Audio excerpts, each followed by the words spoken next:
ఏదేమైనా డైరెక్టర్ కూడా మారిపోయాడు. క్రిస్ ఉన్నాడు, జాగర్లమూడి క్రిస్. తను నేనే ఒక 4 ఏళ్లకు ముందు వాళ్ళ ఆఫీస్‌కెళ్ళినప్పుడు ఒక షెడ్యూల్లో ఏదో జరిగింది అప్పటికి. సో, అంటే దాదాపు 5 ఏళ్ళు పైనయింది. సో, క్రిస్ ఇంక నా వల్ల కాదనేసి ఆయన చేతులెత్తేసి వెళ్ళిపోయాడు. దాని తర్వాత ప్రొడ్యూసర్ కొడుకే జ్యోతికృష్ణ అతను డైరెక్ట్ చేస్తున్నాడు. సో, వాళ్ళిద్దరి పేర్లు కూడా డైరెక్టర్‌గా ఏస్తున్నారు. ముందు జ్యోతికృష్ణ పేరు ఏసి తర్వాత క్రిస్. దీని సినిమా పేరు కూడా 'Harihara Veeramallu part 1 sword versus spirit' అని పెట్టారు. సో, ఇప్పుడు ఒక పాట రిలీజ్ చేశారు. ఆ పాట వైరల్ అవుతుంది. పవన్ కళ్యాణ్ పాడాడు అది. అది గతంలో కూడా పవన్ కళ్యాణ్ పాడాడు. సో, అప్పుడైతే చిన్న చరణం అట్లా పాడింది. ఇది ఫుల్ సాంగ్ పాడాడు. మాట వినాలి. కొద్దిగా బిగినింగ్ ఒక సాకీలాగా చిన్న మాటలు కూడా ఉన్నాయి. ఏమ్రా గుల్ఫా గురాయించి చూస్తున్నావు దగ్గర నుంచి మాట వినాలి, గురుడ మాట వినాలి అని తీసుకొని ఇంకా ఆకులేని అడవిలోన అలాగ ఒక జానపద గీతం లాగా ఇది ఉంది. అడవిలో మంట వేసుకొని వీళ్ళందరూ కలిసి పాడుకుంటున్నట్టుగా ఉందన్నమాట. దీన్ని పెంచిల్ దాస్ రాశాడు. పెంచిల్ దాస్ కొన్ని పాటలు ఆయన ఎంత పెద్ద హిట్ అయినా మనం చూసాము. నెల్లూరు అతను రూరల్ బ్యాక్డ్రాప్లో ఉంటాడు. అతను ఎక్కువగా ఫోక్ సాంగ్స్ అవి రాస్తాడనమాట. తను దగ్గర ఇది రాయించారు. అయితే ఇది తెలంగాణకు సెట్ చేసి యాక్చువల్గా ఆయనది నెల్లూరు జిల్లా, ఎక్కువగా చిత్తూరు నెల్లూరు బార్డర్ల లాంగ్వేజ్కి సంబంధించిన దీంట్లో రాస్తుంటాడు. బట్ దీన్ని కొద్దిగా తెలంగాణకు కూడా అప్లై చేస్తూ రాయిపించారనమాట. సో, ఈ పాట ట్రెండింగ్లో ఉంది. యూట్యూబ్లో నెంబర్ 1లో ఉంది. 2,60,00,000 వన్ డేలోనే వ్యూస్ వచ్చాయి. ఇది మామూలుగా మనకు తెలుసు జన సైనికులు ఎలా ఉంటారంటే ఏదైనా వాళ్ళు ట్రెండింగ్లోకి తీసుకెళ్ళిపోతారు. అలాగే తీసుకెళ్ళిపోయారు. సో, ఇక దీంట్లో కాస్టింగ్ విషయానికి వస్తే పవన్ కళ్యాణ్తో పాటు నిధి అగర్వాల్, బాబీ డియాలు, నర్గీస్ ఫక్రీ ఇలాంటి వాళ్ళు చేస్తున్నారు. మ్యూజిక్ కీరవాన్ చేస్తున్నాడు.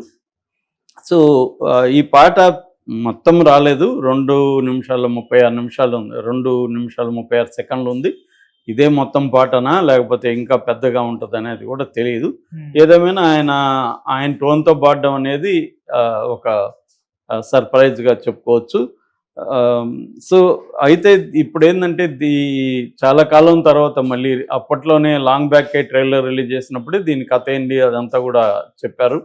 సో, ఇప్పుడు మళ్ళీ ఒకసారి ఇది రిలీజ్ కాగానే ఈ పాట అసలు ఈ కథ ఏంది, దీని బ్యాక్గ్రౌండ్ ఏంది, పవన్ కళ్యాణ్ లైఫ్లో ఎప్పుడు ఇలాంటి సినిమా ఇప్పటి వరకు చేయలేదు. సో, ఇది ఒక పీరియాడిక్ ఫిల్మ్ అనమాట. అంటే 18th సెంచరీ, అర్లీ 18th సెంచరీలో జరిగిన తెలంగాణలో జరిగిన ఒక రియల్ స్టోరీ బేస్ చేసుకొని ఫిక్షనలైజ్ చేశారు. రియల్ స్టోరీని యాజ్ ఇట్ ఈజ్ చేయలేదు. వాళ్ళు చెప్పట్లేదు కూడా, రియల్ స్టోరీ బేస్ అని కూడా చెప్పట్లేదు, అనౌన్స్ చేయట్లేదు. కానీ ఎక్కువ మంది ఆ సినిమాతో అసోసియేట్ అయిన వాళ్ళు చెప్తున్నది ఏంటంటే క్రిస్ దీన్ని స్టోరీ అయింది, క్రిస్ తెలంగాణలో జరిగిన దాన్ని తీసుకొని చేశాడు. ఎందుకంటే ఆయన హిస్టారిక్ ఫిక్షన్ అవన్నీ కూడా క్రిస్ గతంలో కూడా చేశాడు కాబట్టి దీన్ని కూడా అలాగే చేశాడు అనేది అంటున్నారు. ఇది సర్దార్ సర్వాయి పాపన్న అని ఒక తిరుగుబాటుదారుడు రెబల్ ఉండేవాడు. 1702 నుంచి 1709 వరకు అతను యాక్టివ్గా ఉన్నాడనమాట. అంటే 1702 అంటే అర్లీ 18th సెంచరీ అని చెప్పచ్చు అనమాట. సో, అప్పుడు మొఘల్ పీరియడ్ ఉంది. ఆ ఔరంగజేబ్ పాలనలో ఇక్కడ కూడా పరిపాలన ఉంది. బహదూర్ షా ఉన్నాడు ఇక్కడ.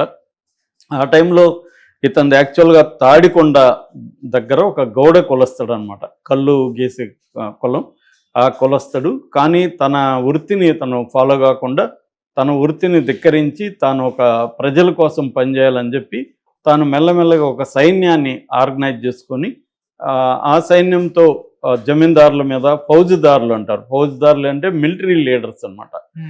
మిలిటరీ గవర్నర్స్ అలాంటి వాళ్ళని ఫౌజుదారులు అంటారు. అలాగే ఫౌజుదారులు జమీందారుల మీద ఇతను అటాక్ చేయడం, చివరికి మొఘల్ ఫోర్సెస్ మీద కూడా అటాక్ చేయడం. అంటే దీన్ని డ్యూయల్ రెబలియన్ అని పిలిచారనమాట చరిత్రకారులు.